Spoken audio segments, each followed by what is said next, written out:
Assalamualaikum warahmatullahi wabarakatuh. Guru kita Al-Habib Munzir Al-Musawwar sudah menjelaskan tentang amar ma'ruf nahi munkar. Pemimpin kita baginda Nabi besar Muhammad sallallahu alaihi wasallam adalah tokoh yang paling sukses dalam melaksanakan amar ma'ruf nahi munkar.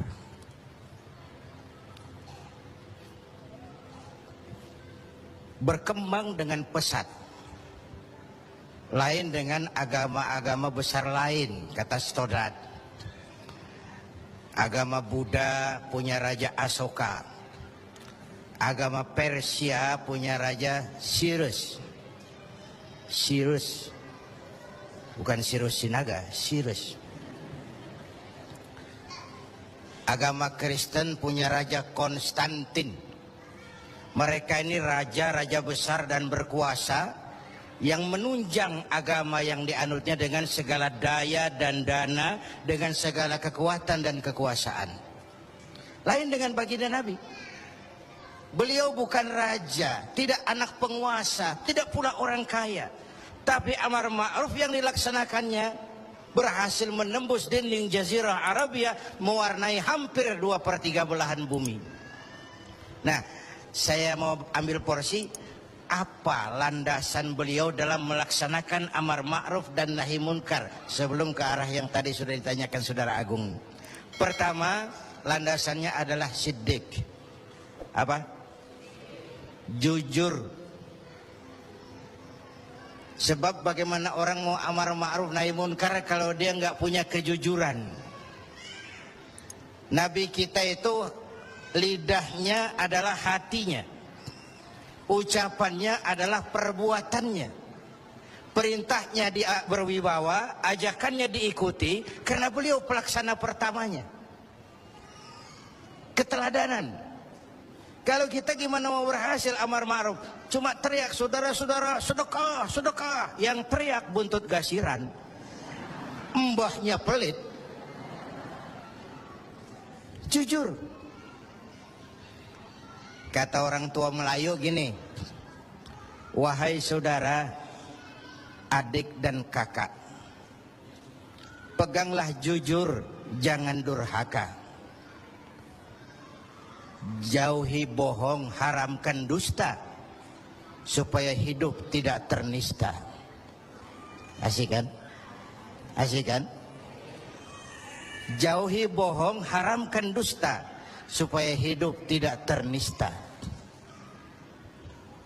Orang bisnis, modal paling penting adalah kepercayaan. Coba saudara punya kapital miliaran, kalau nggak dipercaya orang, ada nggak yang mau ngasih proyek? Ada nggak? Ada nggak? Nyaut.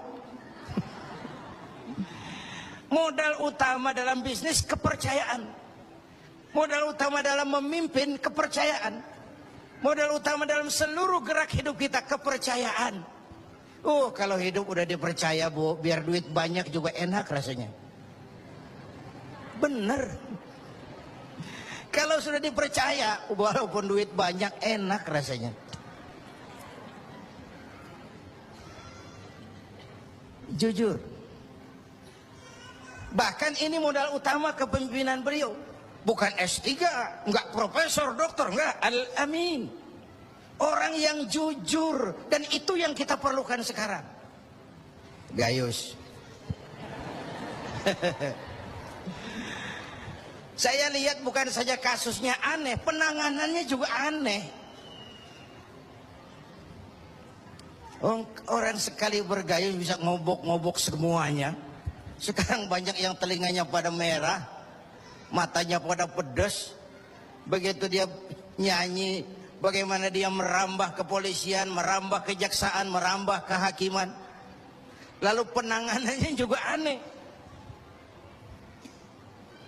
Kayaknya mau terfokus kepada kasus Gayusnya, padahal yang terbesarnya adalah mafia hukum dan mafia pajak. Kan itu soal yang paling besarnya. Kita perlu jujur, jangan ada dusta di antara kita.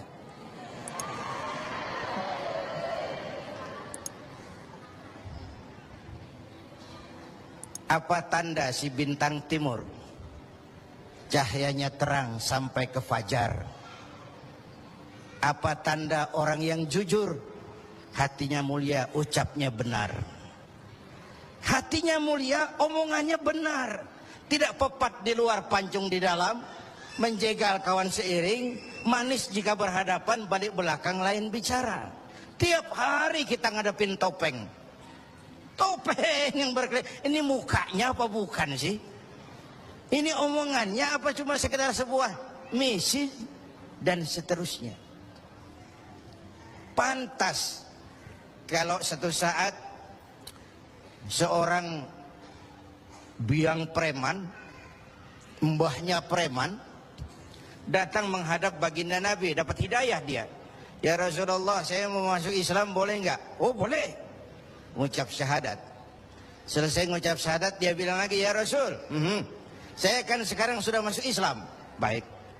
Saya cinta Islam. Alhamdulillah. Saya cinta Anda ya Rasul. Bagus itu. Cuman saya juga cinta dosa. Ini aneh orang preman tadi ya. Saya cinta Tuhan ya Rasul, saya cinta Islam, saya juga cinta dosa. Saya belum bisa tinggalin di dosa. Saya suka judi, suka mabuk, suka zina. Marah baginda Rasul dengar ini? Enggak, beliau senyum. Senyum. Orang yang tegasnya amar ma'ruf nahi munkar itu jangan masang muka kuburan. Manyun, muka ditekuk, jangan. Senyum. Lalu beliau bilang, lah Pak Sebi, nggak apa-apa dah. Cuman begini, Mas. Dari Jawa premannya waktu itu. Kamu suka mabuk, hobi. Kamu suka zina, di mana-mana ada langganan. Kamu suka nyolong, iya. Oke, gini. Saya cuma minta, mau nggak kamu mulai hari ini janji sama saya? Apa ya Rasul? Jangan bohong. Hal tu'ahiduni ala tarkil kadzib? Mau nggak kamu janji satu aja, jangan bohong? Saya kira apaan kali ya Rasul? Kalau itu mah kecil. Sanggup? Sanggup. Ayo, saya bayat. Bismillah, mulai hari ini kau janji nggak mau bohong. Janji. Pulang, sambil pulang di hatinya mikir, ma ashala ma talaba hadzal nabiyul karim. Ini Rasulullah kok gampang banget permintaannya, enteng urusannya. Saya terang-terangan nggak tinggal zina, nggak tinggal nyuri, saya suka mabuk, cuma disuruh nggak bohong. Encer. Dia kira nggak bohong gampang. Dia kira nggak bohong gampang. Padahal Nabi Allah Ibrahim pernah mengeluh, saya seumur hidup 3 kali bohong, saya harus tanggung jawab di hadapan Allah. Padahal bohongnya bohong bener. Seumur hidup 3 kali merasa bohong, bingung Nabi Ibrahim. Kita sehari 16 kali bohong, nyengir aja nyengir, nggak ada bingung-bingungnya. Udah, sambil pulang, hari berganti minggu, minggu pergi, datanglah bulan. Satu hari dia lagi jalan nih si preman nih, mantan preman nih, ngelihat perempuan cakep, kenalan, dibawa ke rumah, masuk ke kamar, hampir terjadi, mau zina lagi, hampir terjadi, dia tegangan tinggi, hampir nyaris. Begitu mau terjadi, ingat, saya udah janji sama Rasulullah nggak mau bohong. Ntar kalau ketemu beliau saya ditanya, kamu masih zina? Nyautnya bagaimana? Nyautnya gimana? Kalau saya bilang iya, saya pasti kena hukum, udah Islam. Kalau saya bilang enggak, saya bohong. Padahal sudah janji nggak mau bohong. Perang ini, iman sama syahwatnya. Kata syahwatnya, udah sikat. Kata imannya, pikirin dulu, lu udah janji lo. perang. Akhirnya imannya menang. Dia bilang sama tuh perempuan, Mbak Yu, Mbak Yu, non sewu Mbak Yu, ndak jadi. Loh, ndak jadi piye tuh Mas? Ya wis pokoknya ndak jadi. Selamat dari zina. Lain hari mau mencuri, sudah madda yadahu, tangannya udah dijulurin. Ingat lagi ntar kalau ketemu Nabi ditanya, lo masih nyolong nggak? Gimana nyautnya? Tiap kali mau berbuat jahat, tiap ingat janjinya. Tiap ingat janjinya terhindar dari perbuatan jahat. Paling akhir dia datang menghadap Nabi, ya Rasul, apa? Sadaqta ya Rasul, Anda benar ya Rasul. Kenapa? Yang Anda minta atuk, kedengarannya enteng, cuman pongkolnya. Saya nggak bekutik ya Rasul. Lihat pengaruh jujur dalam hidup. Kiai, mohon maaf kalau saya potong jawaban jujur Kiai ini. Nah, bagaimana dengan sifat dari hakim-hakim kita dalam memutuskan ini, Kiai? Ya, kita berharap mudah-mudahan mereka jujur. Perkara apa ini harapan hampa itu soal nanti lah. Yang penting kita berharap mereka jujur dan mempunyai rasa keadilan. Bapak Ibu hadirin yang saya hormati, ini satu dasar amar ma'ruf tuh, jujur. Yang kedua, tabligh, menyampaikan. Ini pun nggak gampang. Satu saat beliau lagi dakwah di kalangan elit, datang orang buta nyebarin agama, nanyain agama. Agak masam, muka beliau agak berpaling. Turun ayat abasa wa tawalla an ja'ahul a'ma. Ya. Ayat yang saya sampaikan tadi, Allah mengkritik kepada baginda Nabi. Mengapa kau agak masam ketika datang orang buta minta diajarkan agama? Ayat ini disampaikan juga oleh Nabi kepada para sahabat. Ini loh, ayat ini barusan turun mengkritisi saya. Jadi memang yang orang hidup yang baik itu jangan alergi sama kritik. Tapi yang kritik pun jangan asal ngomong. Ya. Orang jangan alergi sama yang namanya kritik. Karena kritik itu yang sering membuat kita berpikir. Dikritik yang membuat kita dewasa. Dikritik yang membuat kita jadi bijaksana. Pujian sering jadi racun. Walaupun sementara kita senang. Ibu cantik lah Bu. Mekar hidungnya. Tapi itu sering jadi racun. Kritik yang membuat kita berpikir, kritik yang membuat kita dewasa, kritik yang membuat kita jadi bijak. Tapi yang ngeritik pun jangan asal ngejeblos. Saudara hadirin yang saya hormati, kita nggak bisa ngukur baju kita pakai badan orang lain. Ini tolong, ini bahasa bersayap. Jangan ngukur baju kita pakai badan orang lain. Nggak sedang, ya, nggak sedang. Orang sering berada dalam sebuah situasi yang tidak semudah kita. Makanya Luqmanul Hakim pernah bilang sama anaknya, "Nak, kita nih kalau nggak punya prinsip bakal serba salah." Kok gitu Pak? Ayo kita buktiin. Luqman keluar sama anaknya bawa seekor keledai. Keledai kecil. Dituntun berdua.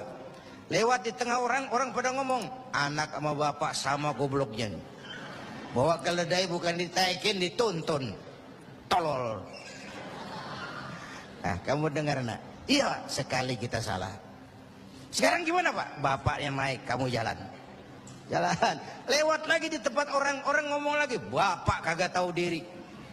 Enak-enakan di atas keledai, anaknya disuruh jalan, tega sama anaknya. Kau dengar nak? Iya, 2 kali kita salah. Habis sekarang gimana Pak? Kamu yang naik, bapak jalan. Lewat lagi orang teriak lagi, anak durhaka. Di bapaknya disuruh jalan, dia enak-enakan. Dengar nak? Iya Pak, 3 kali kita salah. Sekarang gimana Pak? Kita naikin berdua yuk. Naik berdua. Sampai di tempat orang banyak teriak lagi, anak sama bapak samanya ini. Tidak punya peri kebinatangan. Masa keledai kecil dinaikin berdua? Kejam. Nah, kau dengar. Iya. Berapa kali kita salah? 4. Tapi sekarang gimana Pak? Sekarang keledainya nyok kita gotong. Gua pengen tahu orang ngomong apa.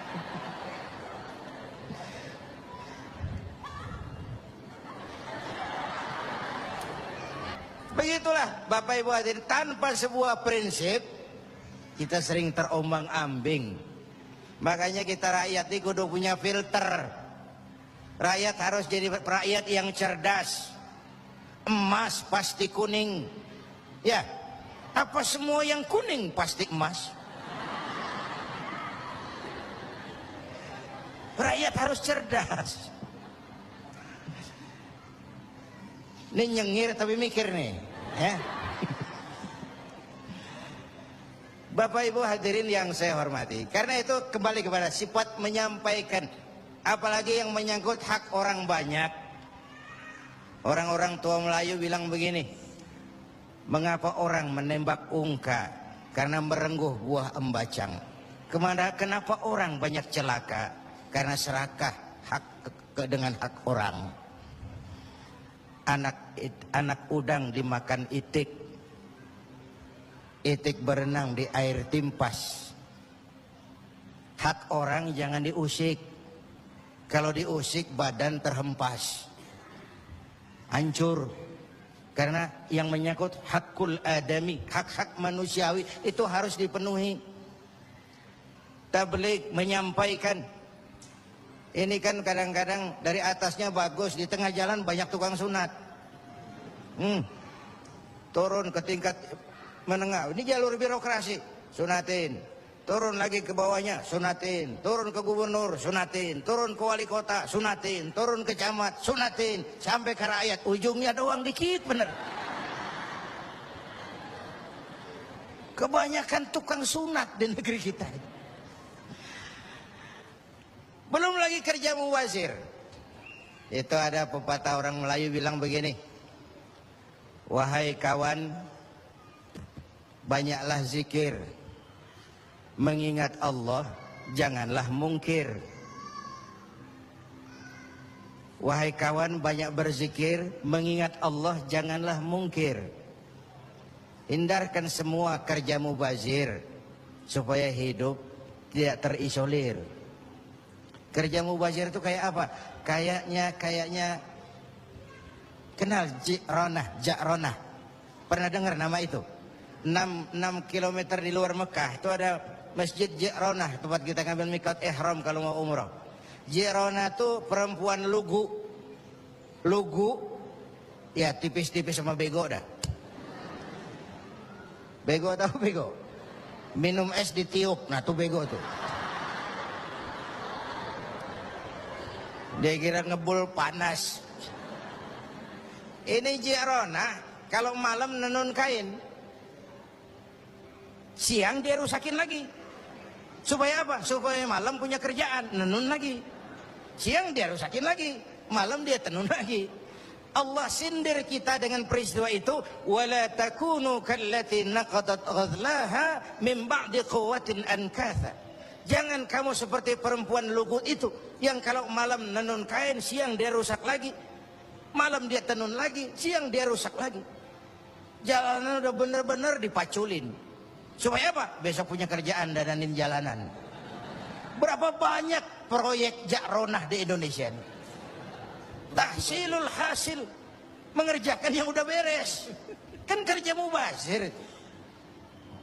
Bapak Ibu hadirin yang saya hormati, ini soal tabligh. Yang ketiga sidik amanat, yang kedua amanat ya.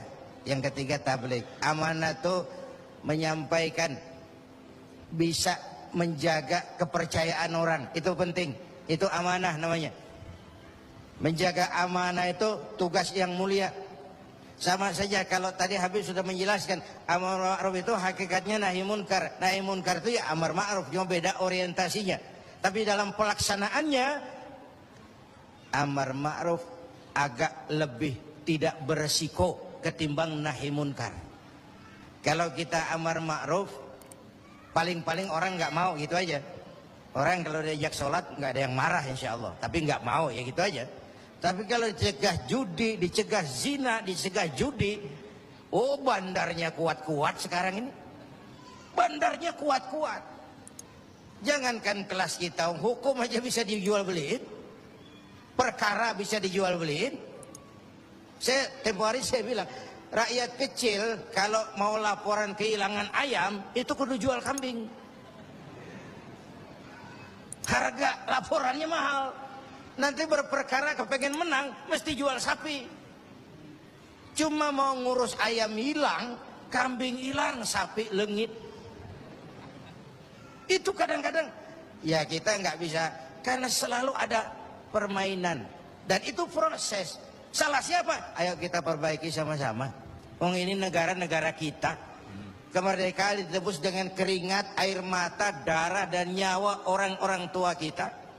Membangun negara ini kita biayai dengan uang kita rame-rame. Kita yang bayar pajak listrik, pajak mobil, PBB, uangnya dikumpulin bangun negeri ini. Saya ikut bayar pajak. Karena saya tidak rela kalau uang pajak itu digunakan cuma untuk studi banding atas nama jalan-jalan. Ya. Lalu dibikin slogan besar-besar, orang bijak bayar pajak, orang pajak ngemplang pajak. Ini bagaimana kayak itu? Kalau yang ma'ruf berjalan, tapi yang munkar juga berjalan, artinya kita hanya beramar ma'ruf tapi tidak bernahi munkar. Syauqi bilang dalam sebaik syairnya, famata yablughul bina'u yawman kamaluhu idza anta tabni wal akharu yahdimu. Kapan bangunan mau selesai? Kalau kamu bangun orang lain ngancurin. Orang Betawi bilang itu namanya kayak nimba kagak dibendung. Bagaimana airnya mau kering kalau nimba nggak dibendung? Kenapa? Yang ma'ruf jalan, yang munkar juga jalan. Maka amar ma'ruf nahi munkar harus ditegakkan secara bersama. Satu. Yang kedua, saya sepakat dengan guru kita Habib Munzir bahwa amar ma'ruf nahi munkar sesuai dengan bidang dan keahlian kita masing-masing. Jangan memaksakan sesuatu untuk hal yang memang bukan dunia kita. Saya dulu pernah mimpin partai politik. Dulu zaman jahiliyah. Belakangan saya menyadari politik memang bukan dunia saya. Walaupun partai politik perlu, tapi biarlah orang yang dunianya di situ saja yang mengurus politik. Saya lebih baik sama-sama Habib Munzir lah ngurus umat dan dakwah ini. Jangan memaksakan sesuatu yang memang bukan dunia kita di situ. Kalau kiai disuruh bangun jembatan, apa camat mau ngurusin tahlil? Itu yang kedua. Yang ketiga terakhir, semuanya harus berangkat dari husnuzon, baik sangka. Apa yang terjadi oleh tokoh lintas agama dan sikap Bapak Presiden, kita jembatani dengan husnuzon. Kita percaya pemerintah pasti punya niat baik untuk mensejahterakan rakyat. Kita juga percaya tokoh lintas agama punya tanggung jawab moral. Mereka memberikan teguran bukan karena benci pemerintah, tapi ingin melihat negara ini berjalan dengan baik. Saya ingatkan waktu PSSI lawan Oman, itu ada penonton yang namanya Ardi turun ke lapangan, tendang bola ke gawang, untung nggak gol. Waktu ditanya, saya bukan benci sama PSSI, saya bukan mau ngacoin pertandingan, saya cuma greget kenapa sih nggak gol-gol PSSI ini, penalti aja meleset, capek saya greget. Nah, karena itu saya percaya para tokoh lintas agama punya niat yang baik, ingin melihat negara ini berjalan dengan transparan. Kita juga percaya pemerintah punya niat baik untuk mensejahterakan rakyat. Cuma tentu ada berbagai kendala dan diperlukan kesungguhan dan kejujuran. Sekali lagi, kesungguhan dan kejujuran. Jangan ada dusta,